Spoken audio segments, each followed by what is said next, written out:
Joining us this morning is Republican political strategist Matt Klink. Matt, quite a debate last night. I don't think anyone has ever seen anything like it. Many of the analysts were saying going into the debate, this was the most important debate of President Trump's life.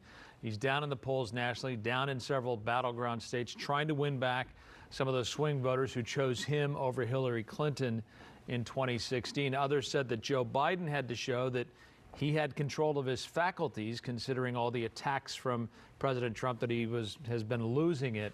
So what was your sense on both of those issues? Well, I think that it's been described as the chaos debate, a dumpster fire, a train wreck. But balancing out what you just said, Joe Biden didn't make any major gaffes last night. He came across as largely lucid and together. And Donald Trump, if he was worried about Joe Biden's ability to do what he said Joe Biden was going to do, he spoke over him the whole night. So on the whole, a lost opportunity for Trump. Joe Biden comes out the winner primarily because nothing Donald Trump did shuffled the race, and Donald Trump's losing right now. Yeah, and I think a lot of people this morning, it just didn't feel very civil. It didn't feel very presidential. Both candidates at times felt very aggressive towards one another, talked over each other, as you mentioned. In particular, how does this affect women voters, do you think? I've got to believe that it's off-putting for women voters Donald Trump would not let Joe Biden finish a sentence without cutting him off and interrupting him. He was just flat out rude. And I think that the best description that I can say is last night's debate epitomized the way society is right now, with nobody listening and everybody talking over each other. And the bottom line is that no new information was imparted last night. It was just, for those who stuck it out for the full 90 minutes, which I think is probably not very great, you didn't gain any new insight into either candidate other than reinforcing perceptions you already had. I was watching on CNN last night, Van Jones, the Democratic political strategist. He said there were three things that he took away from the debate. One, President Trump did not condemn white supremacy. Two, President Trump did not condemn white supremacy. And three, President Trump did not condemn white supremacy. That was something that really jumped out, I think, at a lot of folks, that this is a president who has been accused of racism. He had a chance to say, I'm not a racist, I condemn white supremacy. He didn't do it. I agree with you. He didn't, and it was a massive lost opportunity in a debate with few notable moments.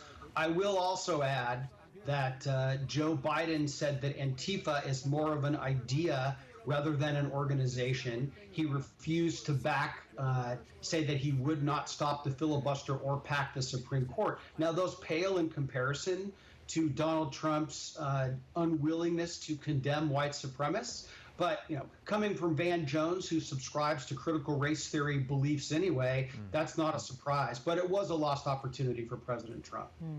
And as we look ahead, there's two more debates. So what do you think will change? What will maybe? Or will there? Yeah. Is it in either the interest of either candidate to say, right, you know what, we can't have a proper debate, we're out? Certainly for Joe Biden. Look, Joe Biden passed the basic test. He was able to string together 90 minutes of sentences that were almost totally coherent. He had some random moments and did make some mistakes.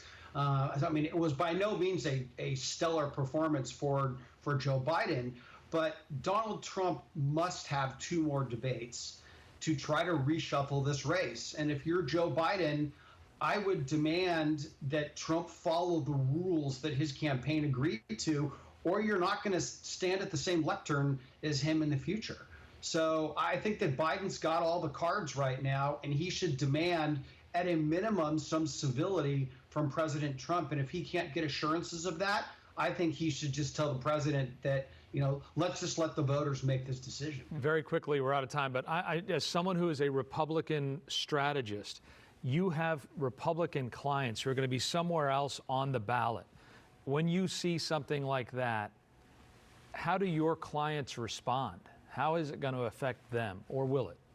Well, it will and it won't. It will in the sense that I think you'll see more Republican candidates start to distance themselves from the president on some of his harsher statements. But the reality is that some of Donald Trump's policies have actually been very good policies and are popular with Republican voters. So they'll link to the president when they have to, and they'll separate from the president when it makes sense for them to win as many votes as possible. But I'd rather have a president that's pulling for me 100% of the time and not wantonly saying random things like Donald Trump does. It's a challenge for Republican candidates locally.